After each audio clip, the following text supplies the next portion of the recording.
எல்லாரும் எப்படி இருக்கீங்க? இன்னைக்கு நம்ம வீட்டு ஸ்பெஷல் சூப்பரான டேஸ்டியான மட்டன் கிரேவி தாங்க. எப்படி செய்யறது பார்க்கலாம். அதுக்கு முன்னாடி ஈஸியான டேஸ்டான ரெசிபிக்கு நம்ம சேனலை சப்ஸ்கிரைப் பண்ணாதவங்க சப்ஸ்கிரைப் பண்ணிக்கோங்க. வீடியோ எண்ட் ஸ்க்ரீன்ல ரெசிபிஸ் ஆட் பண்ணுறேன், கண்டிப்பாக போய் விசிட் பண்ணி பாருங்க. ஓகே, வாங்க வீடியோக்குள்ள போகலாம்.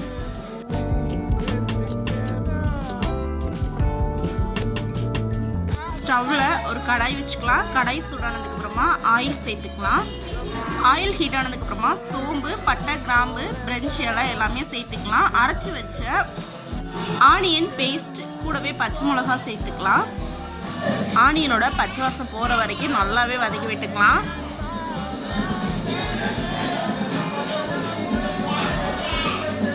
நார்மலி ஆனியன் சேர்த்து பொன்னிறமாக வரும் இல்லையா, அந்த மாதிரி இதுவுமே பொன்னிறமாக வரணும்.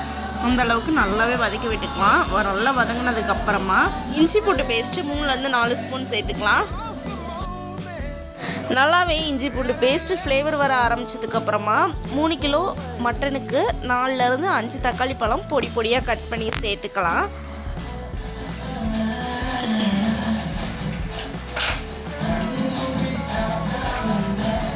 தக்காளி பழம் சேர்த்துட்டு நல்லாவே வதக்கி விட்டுக்கலாம். தக்காளி பழம் நல்லாவே மசிஞ்சிடணும்.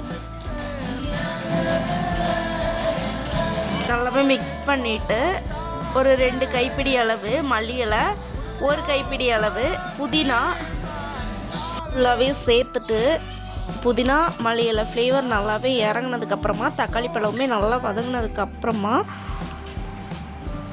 கொஞ்சம் கேப் விட்டு மசாலா ஐட்டம்ஸ் எல்லாமே சேர்த்துக்கலாம். ஃபஸ்ட்டு 2 ஸ்பூன் மஞ்சள் தூள், இந்த கிரேவிக்கு தேவையான உப்பு கல் உப்பாக சேர்த்துக்கிட்டா ரொம்பவே ஃப்ளேவர் சூப்பராக இருக்கும். ஃபுல்லாகவே நல்லா மிக்ஸ் பண்ணிட்டு நம்ம வேக வச்சு கறியை சேர்த்துக்கணும். கறியை சேர்த்துக்கிறதுக்கு முன்னாடியே மசாலா ஐட்டம்ஸ் எல்லாமே சேர்த்துக்கணும். மசாலா ஐட்டம்ஸ்னால் மட்டன் பொடி 10 ரூபா பாக்கெட் இருக்கு இல்லையா, அது ஒரு 2 பாக்கெட் சேர்த்துக்கிட்டாங்க. ஒரு 3-4 ஸ்பூன் வத்தல் பொடி, அதாவது தனி வத்தல் பொடி, மல்லிப்பொடி ஒரு 2 கைப்பிடி அளவு போட்டுக்கிட்டாங்க. அப்புறம் வேக வச்ச கறியை தண்ணியோடு சேர்த்துக்கிட்டாங்க. கறி வேக வைக்கும்போது அதில் இஞ்சி பூண்டு பேஸ்ட்டும் கறிக்கு தேவையான உப்பும் சேர்த்துக்கிட்டாங்க. மேக்ஸிமம் நான்வெஜ் எந்த குழம்பா இருந்தாலும் கல்லுப்பு சேர்த்துக்கிட்டா ஃப்ளேவர் சூப்பராக இருக்கும். கண்டிப்பாக ட்ரை பண்ணி பாருங்கள்.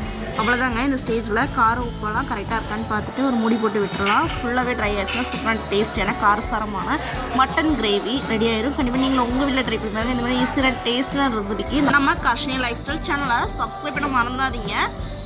எண்ட் ஸ்க்ரீனில் ரெசிபிஸ் ஆட் பண்ணுறேன், கண்டிப்பாக போய் விசிட் பண்ணி பாருங்கள். ஓகே, தேங்க்ஸ் ஃபார் வாட்சிங். பாய். இன்னொரு வீடியோ பார்க்கலாம்.